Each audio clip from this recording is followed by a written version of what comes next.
नागपुरातील अनेक पेट्रोल पंपांवर आज नो स्टॉकचा बोर्ड लावण्यात आलाय। प्रशासनाकडून मुबलक पेट्रोल साठा असल्याचं सांगण्यात येत आहे, मात्र परिस्थिती वेगळीच दिसतीये। इथला आढावा घेतलाय आमचे प्रतिनिधी अमर काणे यांनी।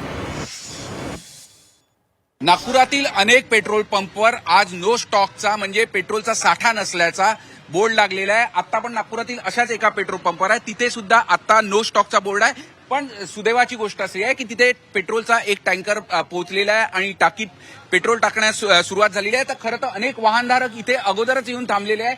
आपण बघू शकतो शहरातील अनेक पेट्रोल पंपांच्या फेऱ्या मारल्यानंतर लोक येथे पोहोचताना दिसत आहे, कारण की अनेक पेट्रोल पंपाच्या बाहेर नो स्टॉकचा बोर्ड लागलेला आहे। काही वाहनधारकांशी आपण बोलण्याचा प्रयत्न करूया।